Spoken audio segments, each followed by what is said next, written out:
and as a weirdo.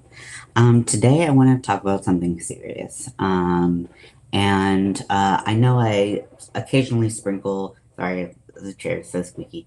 It's very vocal. Um, while I worked on some crochet projects for Pride, I wanted to talk about inclusivity. And I didn't want to just talk about inclusivity for LGBTQ folks, which is definitely a subject I'm going to hit and talk about. But I also wanted to talk about skin tone, about ethnicity, about mental illnesses, about different physical abilities, and uh, different bodies. I think that, we've come so far. And hello, welcome in. We've come so far in the way of expanding our inclusivity of different groups, and I still think we have a long way to go. And I think that something that's important to me is to talk about my feelings on inclusivity, get your feelings on inclusivity. And, I think that we can learn so much from just having a conversation. So while I crochet, I will be talking about this. So let me catch you up on where I am on my crochet projects real quick. So I am mostly done with one side of the, yeah, let me get it straight. With one side of my Pride cardigan. As you can see, this is the rainbow side, and it I need to join the top of the sleeve, and I need to add 3 more rows to the back, which will help create the width of the back. It's half of the width of the back to have like it, the cardigan lay right. So I am following a pattern that I found on YouTube. And if you want to know, I'm happy to plop that link down in the chat. But but until you ask, I won't do it because I'm lazy. But yeah, so this is what's come along so far. I'm really happy with it. So this is the rainbows half, and then I'm working on the trans pride half. So let's get this sucker lined up. So this is what it looks like thus far. Looks like a cardigan for a baby, doesn't it? But just based on its size. This is ice cream yarn. This is the colored cake batter. And I didn't like it at first because I felt like the stripes were longer than I expected. But I actually am just falling in love with the way this is turning out. One major difference between the two sides is that I'm using this uses almost exclusively 4-weight yarn, except the color in between the rainbow sections is a self-striping rainbow yarn, and that is a 3-weight. But everything else is a 4-weight, and then the ice cream yarn is a 3-weight yarn, just making it different to work with. You get used to the feeling of a 4-weight yarn, and then you switch to a 3-weight yarn, and you're like, oh my gosh, there's like nothing there, nothing to grip. So I'm actually moving a lot slower on the 4-weight side. I had to redo it. I got about this far with it, and the shape wasn't right. And I looked at it, and instead of having 6 sides, i.e. a hexagon, it had 5 sides. So I had to frog the entire thing and redo it today. So I will be working on the trans pride side while we talk. And like I said, I want this to be a conversation. Um, and I think that we can talk about some good stuff, you know. So, I was thinking, you know, I actually saw this video, and there it is. It's a video, and there is I do makeup, and there is a powder foundation that is getting rave reviews. It's going viral. Everyone's super excited about it. And that is the Maybelline Super Stay Up to 24-hour Hybrid Powder Foundation. And so I got it because I was super excited, because this stuff packs a punch. Every review I saw of it was so cool.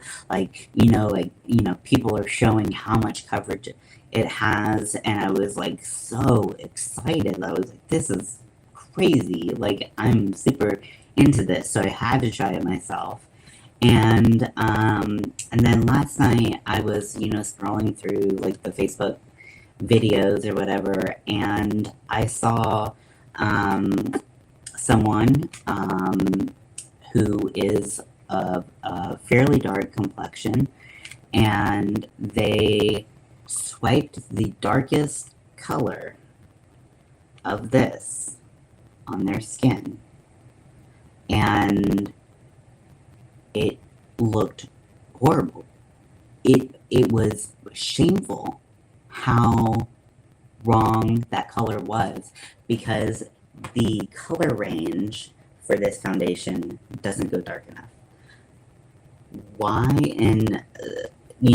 why in the year 2023 companies are still not getting the memo that, foundations need to go darker than they have traditionally, because those people exist. Those people want to buy that product, or they might, depending on how good it is. But at least give people the option, and it's embarrassing. Like, it's embarrassing to, you know, like, this Maybelline's a huge company. How are they not getting the memo? And I started to think about growing up and doing makeup, and I immediately noticed a lack of color range. And sometimes they would have deep dark colors, but the undertones were bonkers, like way wrong.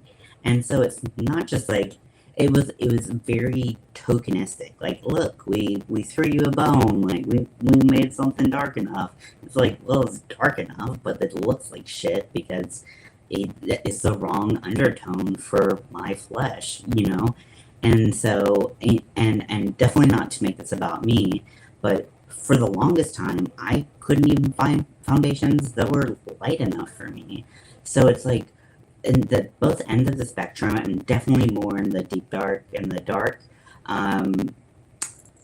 there was just nothing. There was just nothing you could use that was right.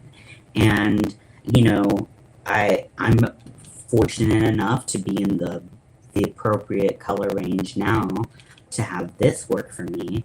But if I go to Ulta, a lot of the foundations don't go light enough for me. So, again, not to make it about me, but just saying, like, what is going on? And so I started to really mull over the idea of inclusivity, and having resources available and acknowledging the existence and the validity of a certain group of people. And I hope this doesn't seem preachy because I definitely don't want to come off that way, but I am very passionate about this. So it's possible that it's going to come off that way. Um, and,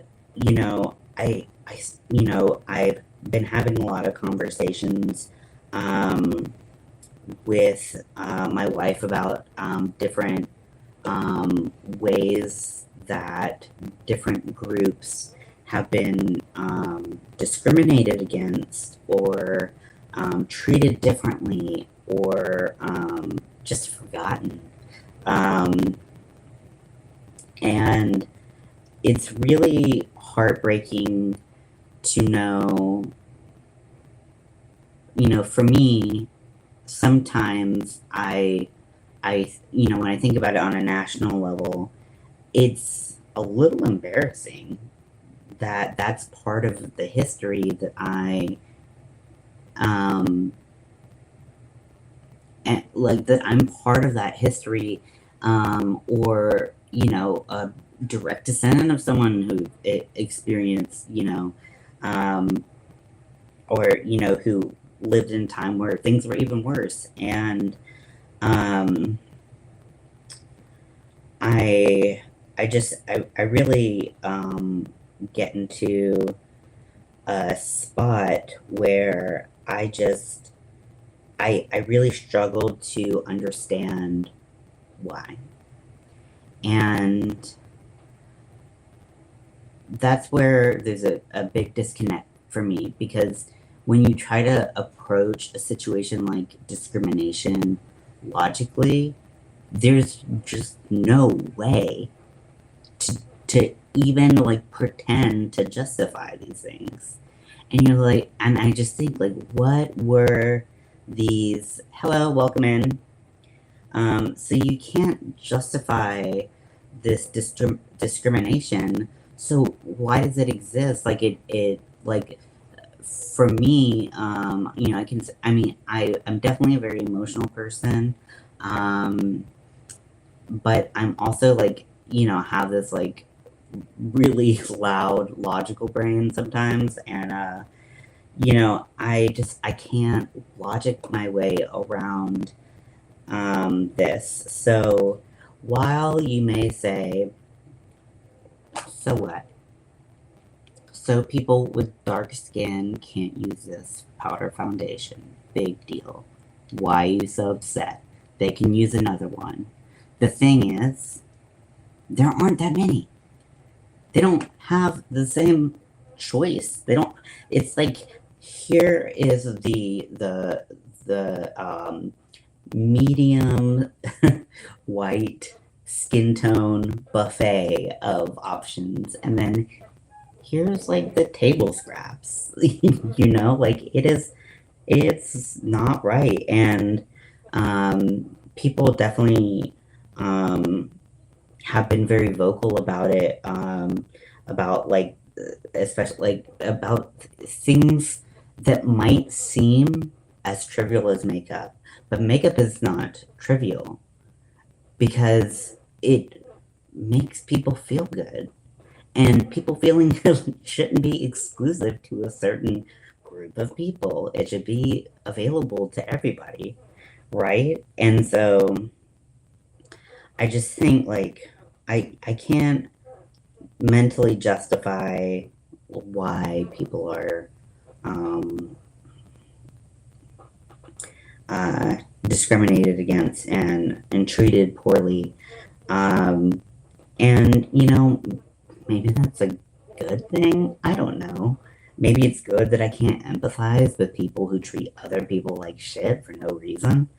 But it doesn't help the people who are experiencing that discrimination, or that, um, you know, like a otherism. Is that what I'm trying to say? I don't know. It doesn't help those people um,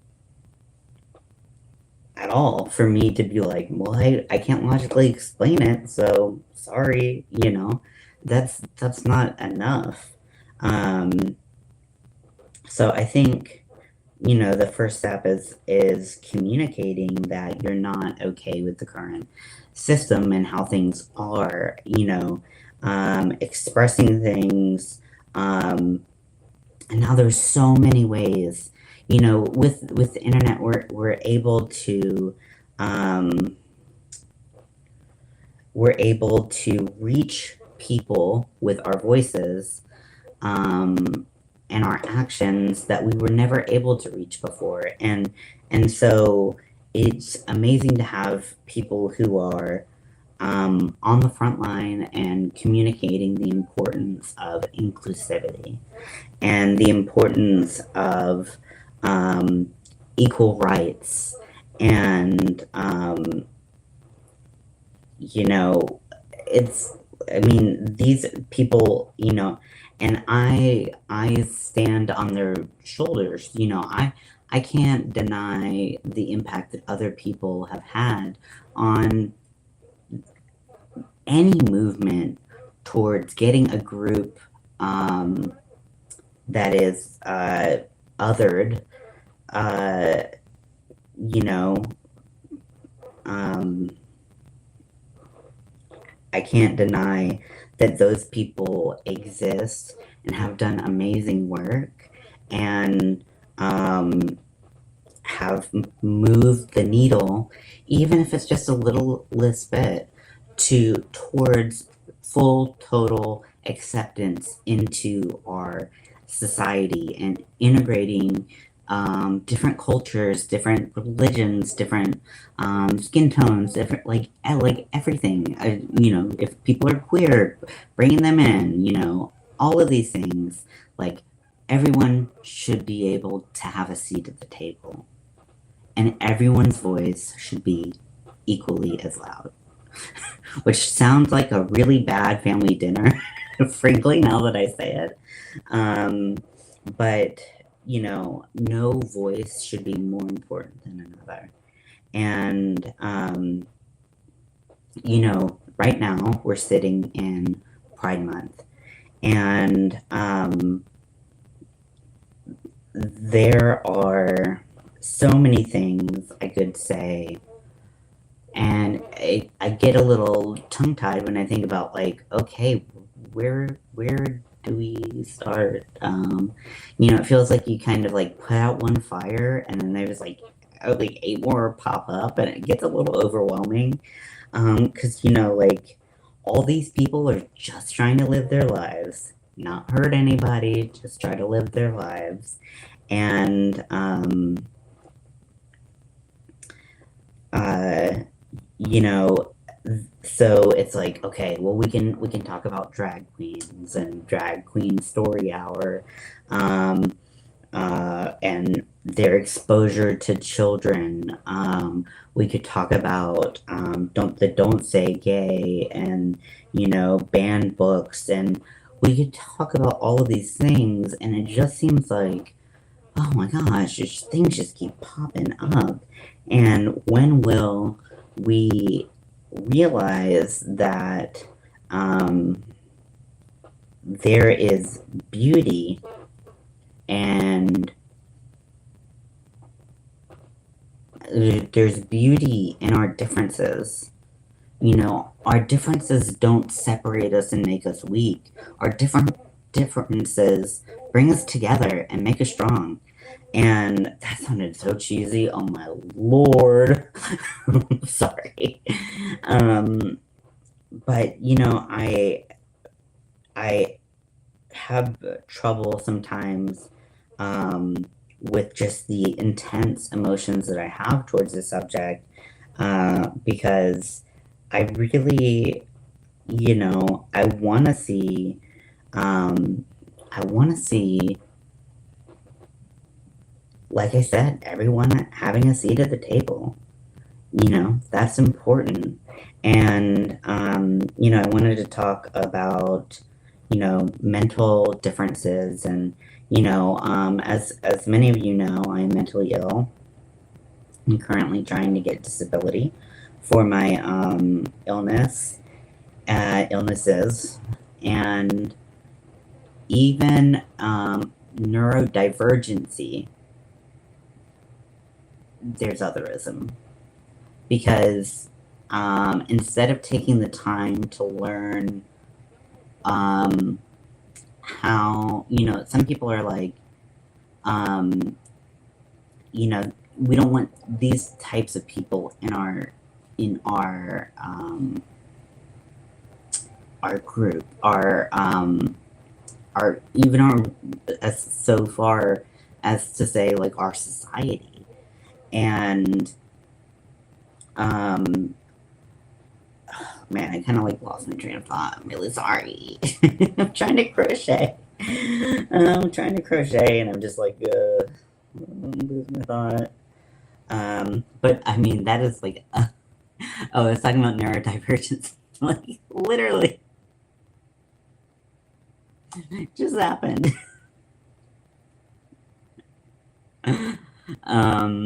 You know, but, I did, yesterday when I did my live, I had, Chat GPT, ask me questions. And one of the subjects I asked it to ask me questions on was bipolar disorder, and this is just one of the diagnoses I have. And one of the questions was, have you ever faced discrimination?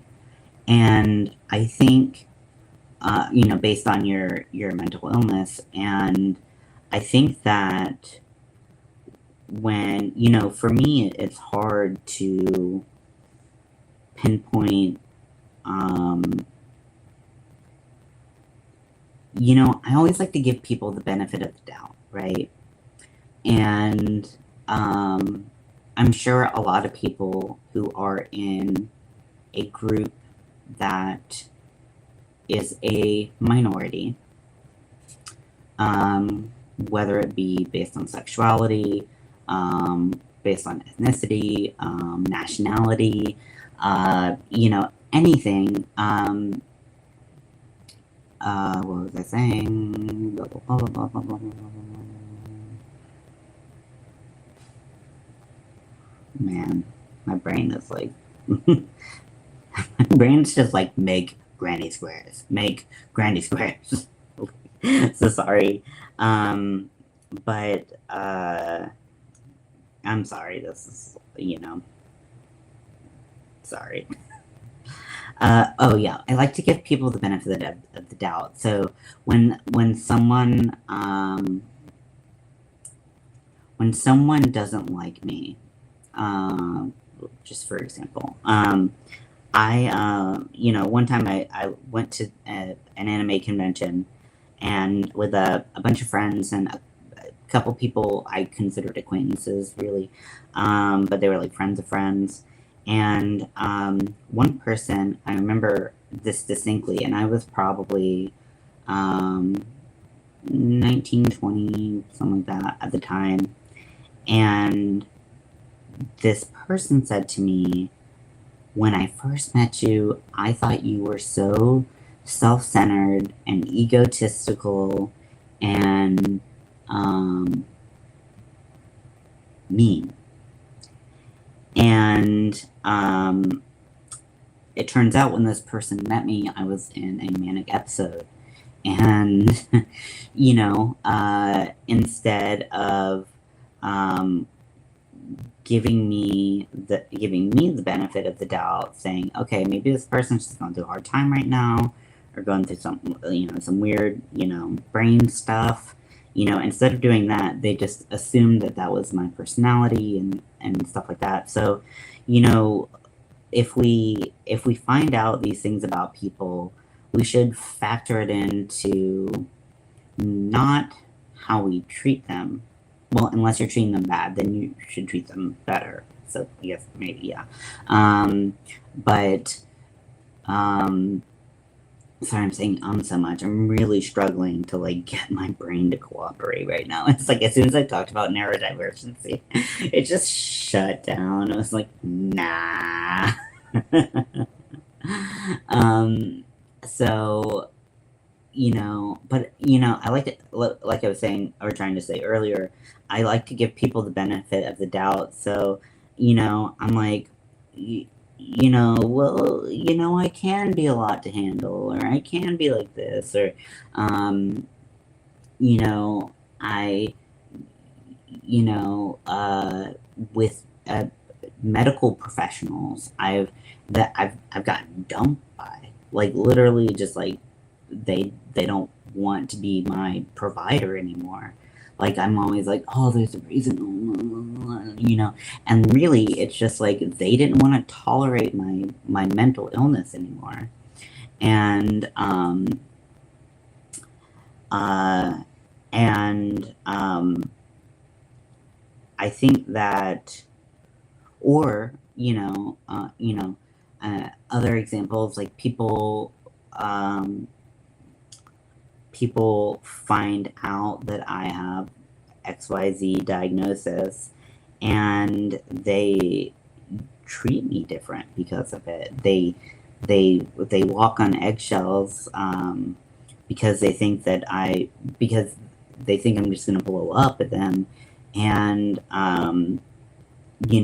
don't bother asking me about what my experience is like, and how I interact with the world. And I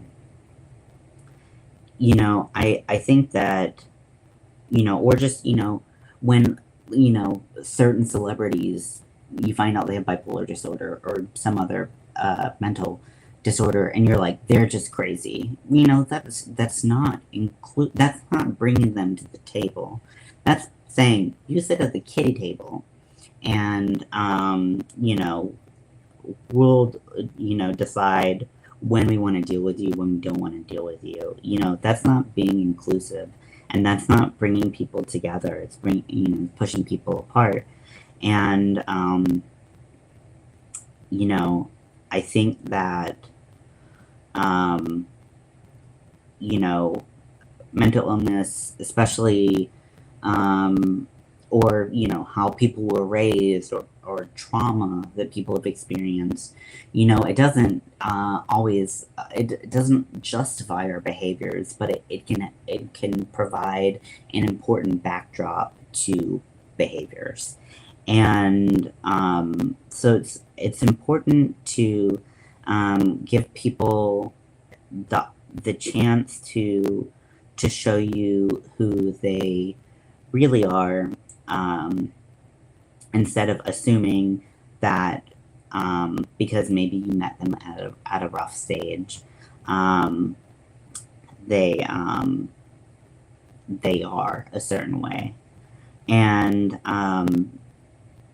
so this conversation on inclusivity, it is something that I think that I believe that we all need to consider. Are we including people? I had this one thought the other day. I remembered an interview that Uzo Aduba uh, uh, did, and I'm sure she's said this many times in many different interviews. Um, so she told a story about when she was younger. Uh, she went to her mom, and she asked if she could change her name to Sarah or something like that. And her mom was like, why do you want to change your name? And she said, because people can't pronounce my name, so they don't even try. And um, I just wanted a normal name. And her mother, um, who sounds like a very wise um, woman, said, if people can learn to say like names like Tchaikovsky, and like famous conductor, famous not conductors, but uh, famous like European, what are they called? People who write songs. It's not songwriter if it's like they're like writing symphonies. But do you know what I'm saying? Please, my brain hurts. Um, if they can learn to say that, then they can learn to say your name. And I was thinking about that and thinking about times where I've encountered having to say someone's name out loud that I didn't quite know how to say. And there have been times where I've been like, I'm not even going to attempt this. I'm just going to say it wrong, so I'm not even going to try. And that's, that, reflecting back for me, that wasn't the right move. I should have attempted to say their name just like I attempt to say any name. I'm not good at it. And, asked if that was a proper pronunciation, and then, let them, if they want to tell me how to pronounce their name, let them tell me, and like that is how we, just that gesture is impactful. And if we can see, that just showing people that we're trying, showing people that we want them to be included, showing them that, they're accepted, and that,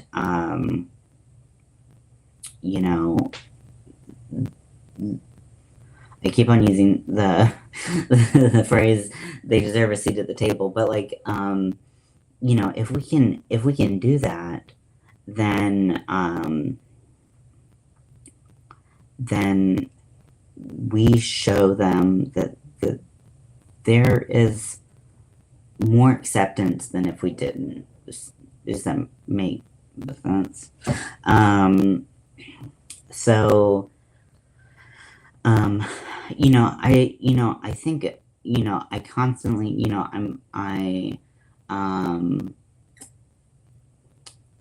I don't know how to describe this phenomenon. I like to sit and think and reflect a lot. Let's just reflect over everything. And I think and I think and I think and I think and I think. Sometimes nothing comes out. But these flashes and memories of interviews like that, or of stories that I've heard, videos that I've watched. If I sit and I reflect and I go, man, what would I do in that situation? Is that the right thing? Maybe not, and just that like self-realization that, hey, maybe I didn't do the perfect thing, but I'm always willing to learn and willing to say, hey, like, let's, strike up a conversation and talk about it, which is why I got on here and talk to you all.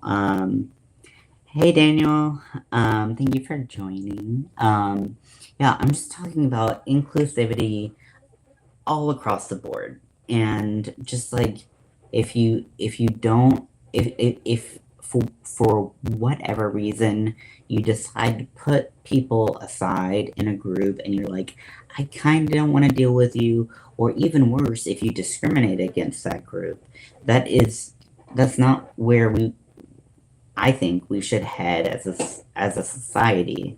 I think we should, listen to people's stories, listen to people's experiences, have conversations about things we don't understand, and have an open mind, and an open heart. And I think that living that way, can not only be so much more rewarding because of the wonderful people we can let into our lives, but it moves the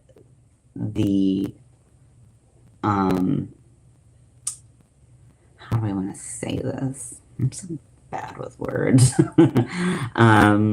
You know, it just it promotes the true idea of a melting pot and of a culture that has evolved past othering and putting people in, a group that we don't tolerate or don't really like to tolerate, and I was, I don't think I talked about the queer community. I don't think so. Let's do it now. I think that, we've made so much progress. And I think a lot of groups have made so much progress over the years, but I always, hear stories about, with the queer community, like kids whose parents kick them out, or they make them go to church and pray the gay away and that kind of thing. And um, you know, that just, we still have a ways to go, and we still need to recognize that those people are out there struggling, trying to find their chosen family. And so building acceptance of all types of people. I was so lucky when I came out as trans. I did it very vocally on YouTube. I changed my name. I changed pretty much everything, and I was met with nothing but love, and I was so fortunate. And you know I like that experience is not something I could have experienced in the past, um, when being trans, being queer, like those things weren't as accepted. And while I think it's fantastic to celebrate how far we've come, I think it's important to know that we still have a ways to go. I talked a lot at the top about, you know, everyone should have a seat at the table, based no matter their ethnicity, their nationality, the language that they speak, or like their first language, anything like that. Whether or not they're in the alphabet community, the color of their skin, anything like that. Their mental illnesses, mental capabilities, physical capabilities, all of these things. And like there's so many ways that a person can be discriminated against or othered, and we need to recognize that, it's our job to strive to be better, and include those people in conversations. I have a friend in a wheelchair, and there are some people who are so nervous that they're going to say the wrong thing that they don't acknowledge he exists. Like, that's so weird, right? And luckily for him, he has a big fat mouth. So he will let you know he's there. But, it's not his job to make you feel comfortable with his body and his body's capabilities. It's not his job. It's your job. It's your job to be, to say, hey, what's up, or, whatever. I don't know. But it's, the burden of becoming educated is on the other person, not the person who's in this marginalized group. Um, and, I'm, thankful that he's in my life for so many reasons. Because, when we met, he was Christian, and which isn't a problem. I'm not saying that's a problem. He was Christian, and he did not believe in gay marriage, and didn't really agree with being gay in general. He was in a wheelchair, and he had chronic pain. He's also terminally ill. And I, at the time, identified as a woman, and which is so weird to say. I was in a relationship with a woman, and actually, was I at that point? No, I don't think I was. I don't think I had met Melanie yet. But I was still, as queer as a $2 bill, and so we both kind of encountered each other. And this is all over the internet, so this encounter, happened virtually. But we both had this idea of what the other person was, and didn't want to let them into our inner circle because they were so different than us, or so we thought. But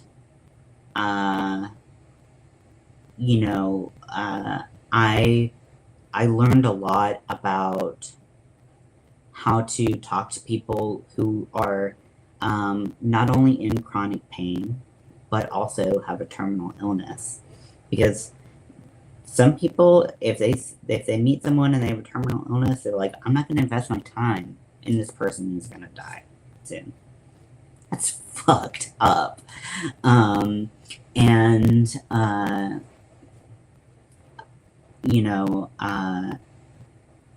they just get scared because death is scary, and so I learned so much from him, just by him existing. I kept an open mind as much as I could, and I also was like, okay, he's a Christian who does not believe that gay people should have rights. It's so weird to say now. I've known him for close to it's like 12 years or something like that. And is that right? Oh my gosh. I'm so old. I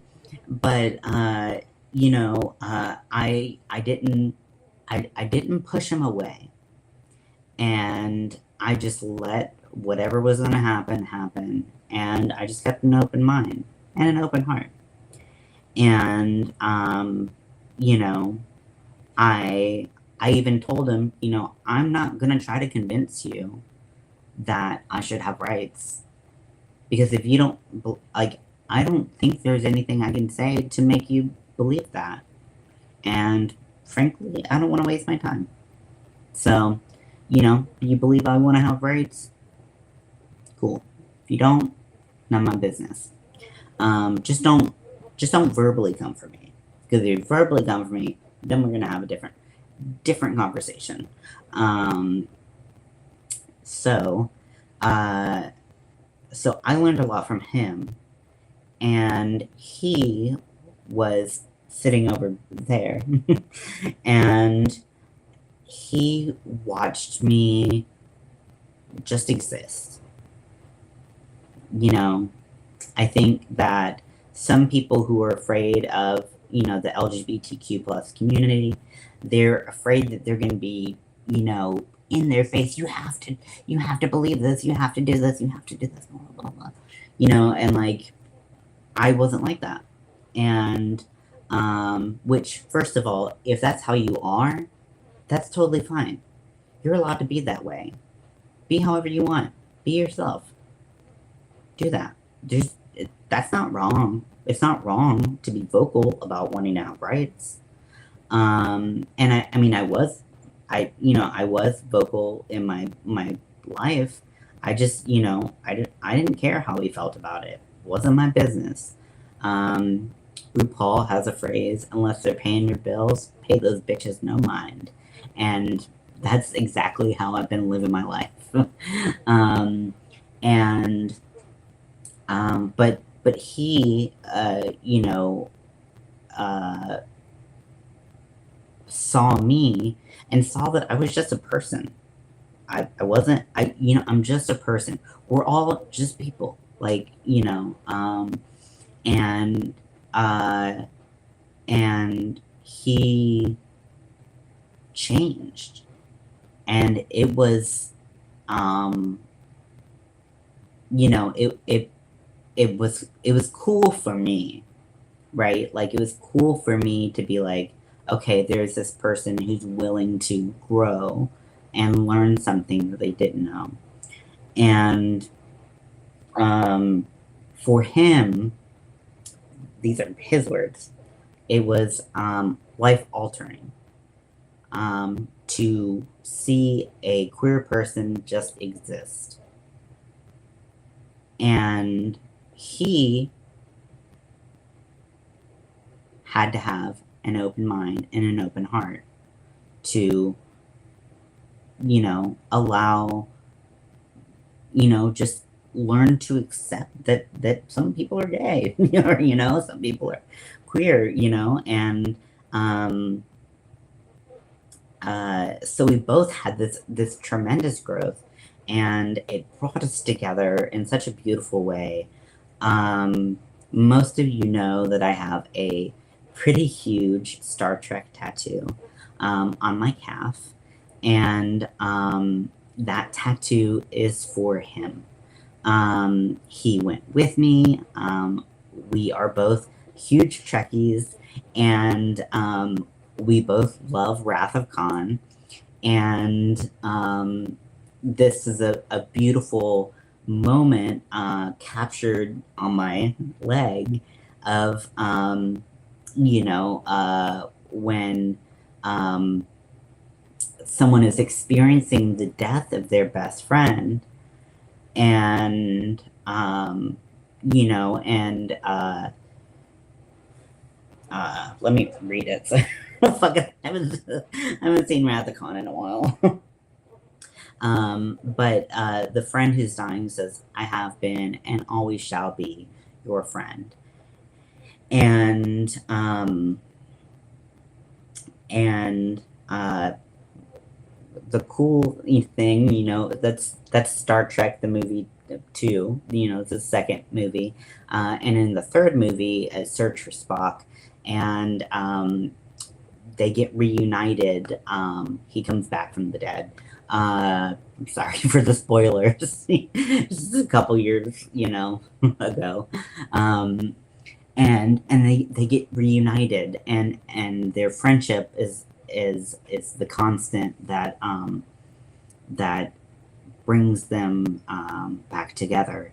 And so it was, I wanted a Wrath of Khan tattoo for him, and this movie that we both love so much has this moment where that exemplified our friendship so deeply. And I even he is an amputee. His right leg, he is an above the knee amputee, and that's the calf that I got the tattoo on. And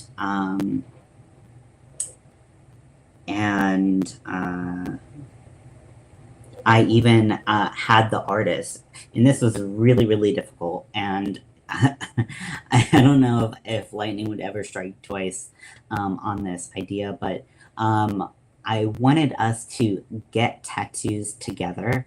The thing about someone who's terminally ill is tattoos, if, I think he was given, like, doctors are always guessing how long you have left to live.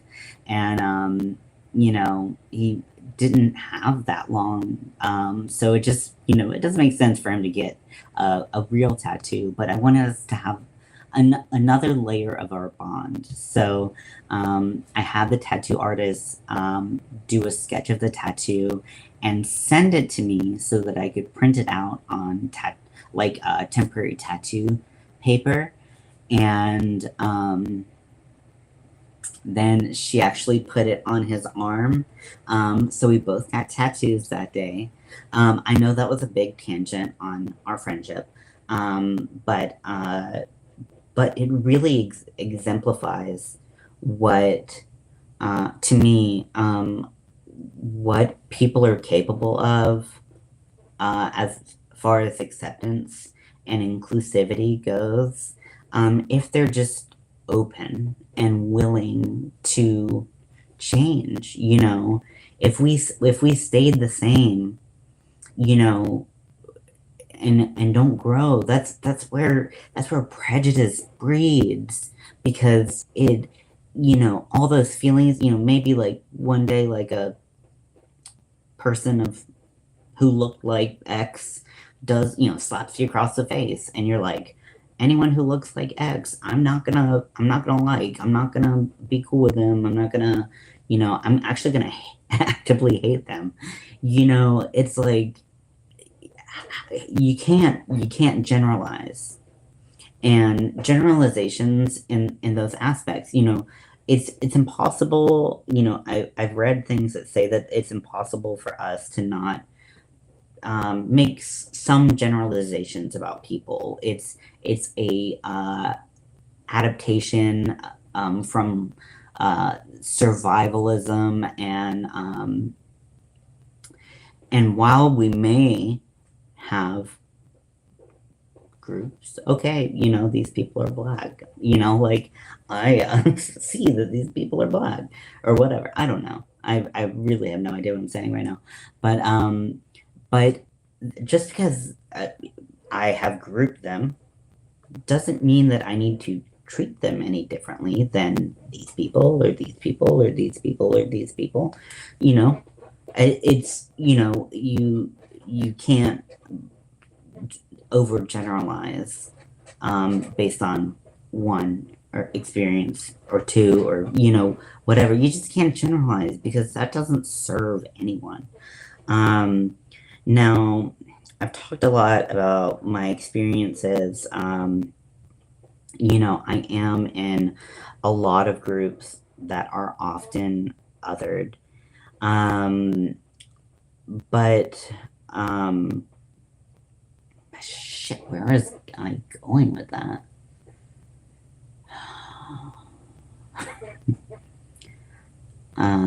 Oh yeah. But I want to talk about, again, about what I think, and this is just my thought. So if you don't like it, that's fine. I say what I say, I do what I do, with the purest of intentions. But focus your energy on educating yourself about things you don't know about, and how that can reflect in different people. And because, like I said, the burden of education is not on the person. you know you you know I can't expect that. Sometimes people are willing to educate. That's great. I love to advocate and educate about my disorders, about being in the alphabet community, about being trans, like, well, that's the alphabet community, about all the groups that I'm in. I'm comfortable talking about it and educating people.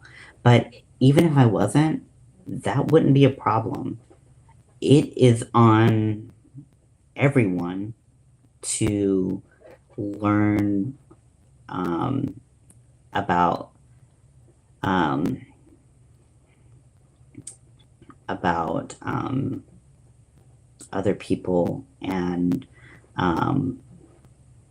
be willing to be corrected if you get something wrong. Um, man, what was I gonna say? I'm so sorry. I'm so sorry. Um,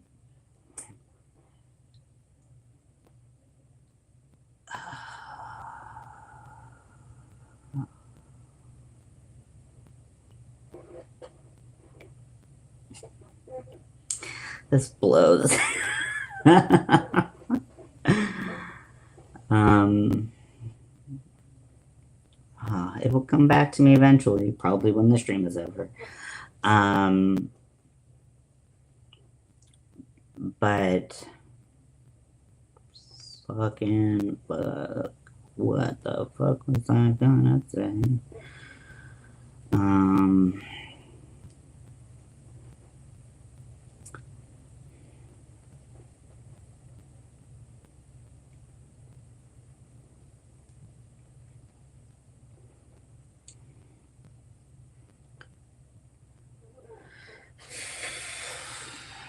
come on, y'all. What was I gonna say?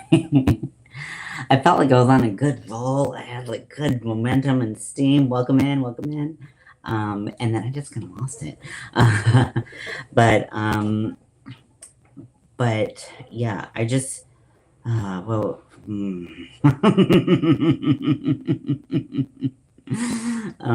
I am making a hexagon cardigan, just so you know.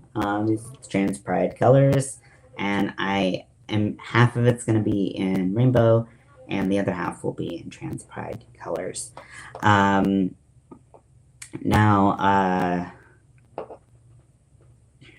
you know, you don't have to like everyone, but disliking people because of things outside of their control is kind of where we need to focus on, and not just disliking them, just again not letting them have a seat at the table. And it is something that I'm super passionate about, as I've talked about for the last hour, about having an open mind and open heart to accept people for who they are. And you don't have to, acceptance isn't liking, it isn't disliking, it isn't ignoring. Accepting is just saying that is what it is, and that's fine, you know? And acknowledging someone else's experience. Oh, I remember what I wanted to talk about. Yes. I wanted to talk about colorblindness. Now, this is a phenomenon where, for those of you who don't know, colorblindness is a phenomenon where you say, I don't see color. I don't see that that person's black. Or you don't say that, because then you would be saying you see it. But, like, I don't see color. All people are equal and blah, blah, blah, blah, blah. Well, the thing is, when you do that, and I think that at one point that was seen as, like, for at least in my bubble and experience, at some point that was like the pinnacle of being anti-racist. There is a book on being anti-racist, and it is wonderful. If you want to read that, I highly suggest it. But I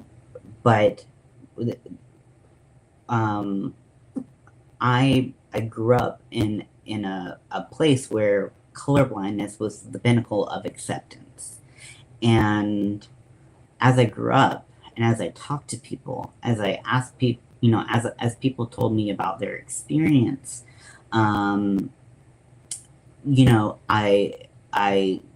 was educated by someone who said, hey, colorblindness isn't accepting. And I was like, what?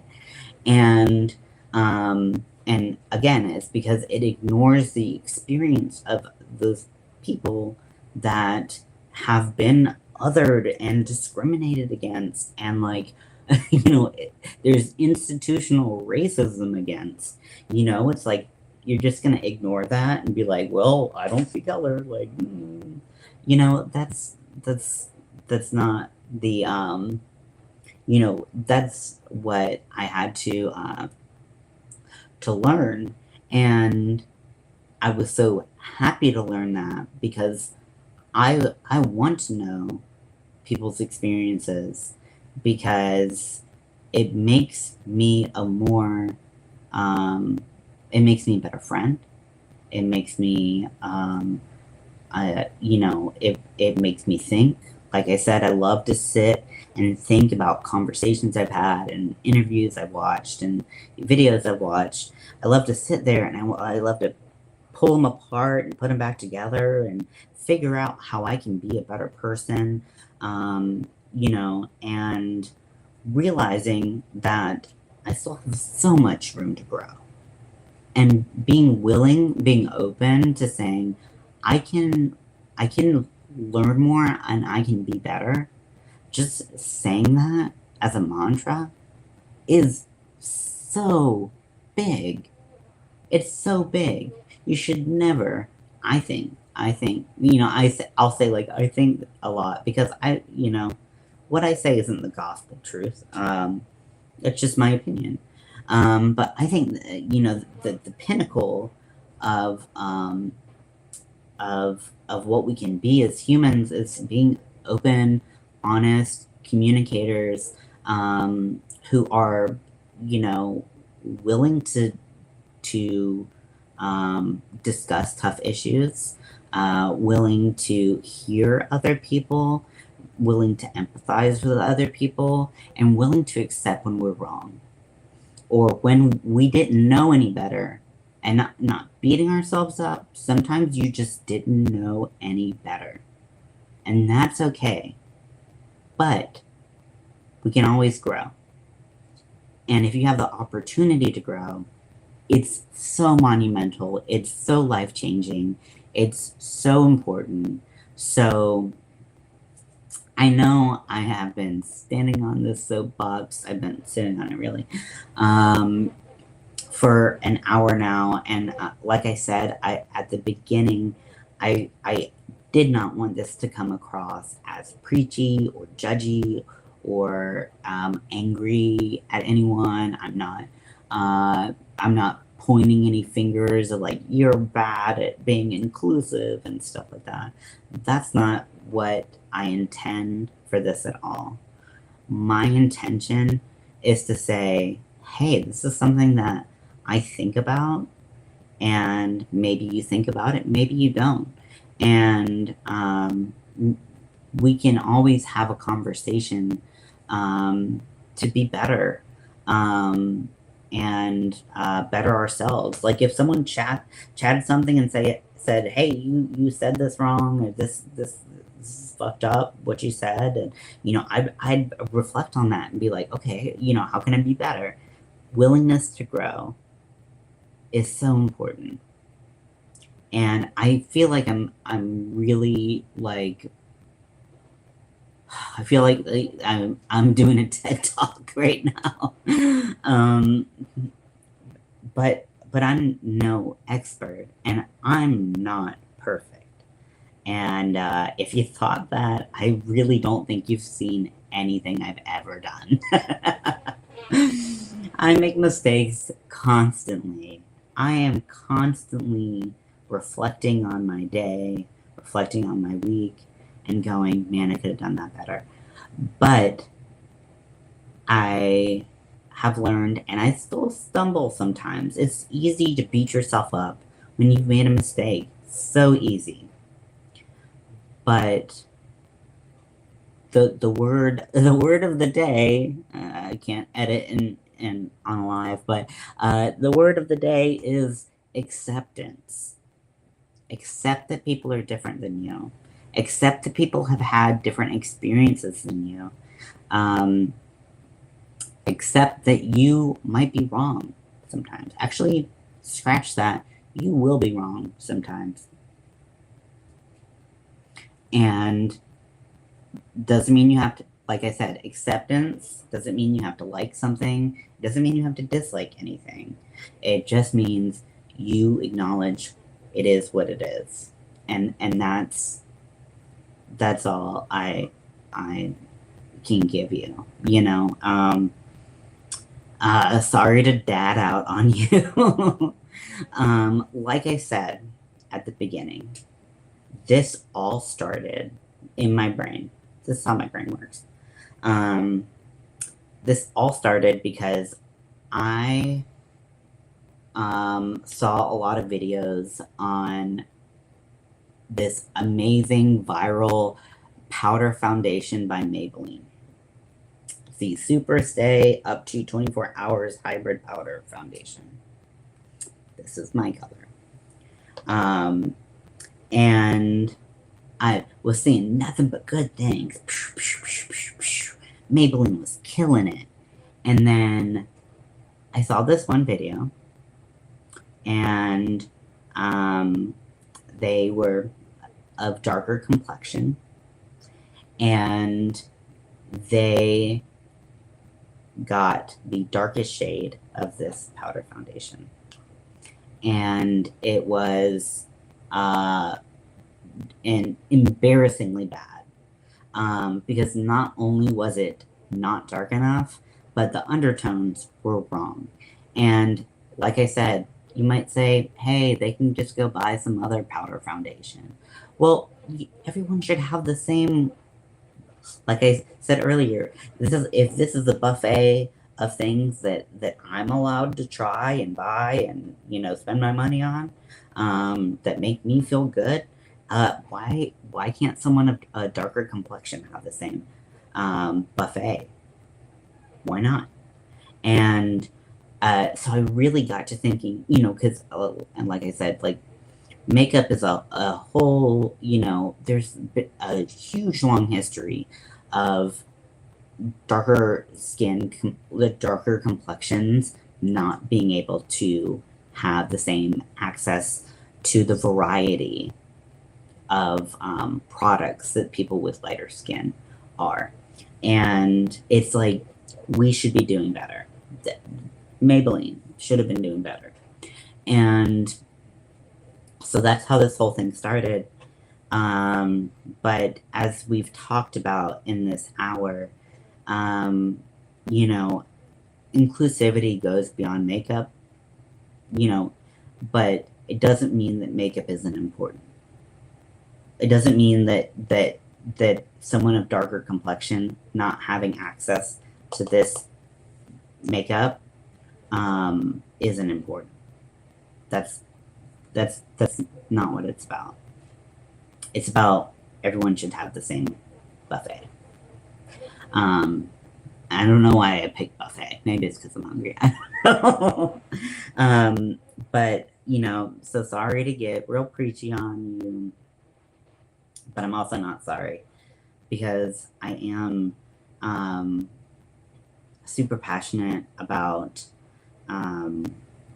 this, and I'm constantly reflecting on how I can be better.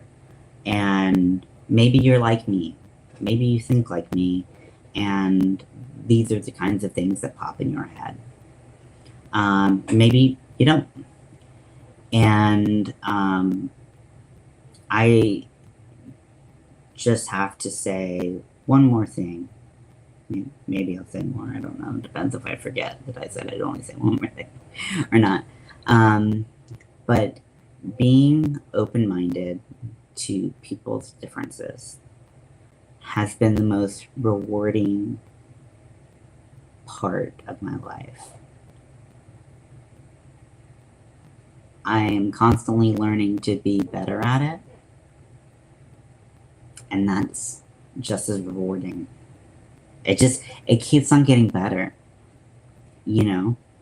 And I hope that if you watch this, if anybody watched this, I hope that you have the same experience, you know? And, you know, yeah, you'll find some duds. You'll find some people who you don't like. But you can accept them for the color of their skin, for their nationality, for the way, maybe they have a lisp, maybe they have a physical disability, maybe they have a mental disability, um, you know, maybe they're in the queer community, and maybe you can just accept them for existing and say it's okay for them to exist just like that. I don't have to like them. You don't have to like people. That's not what I'm saying. Just accepting that it is what it is. The greatest gift that I could ever impart on anyone. If you want it, you don't have to accept the gift, but and you might not see it as a gift. You might see it as a tremendous burden.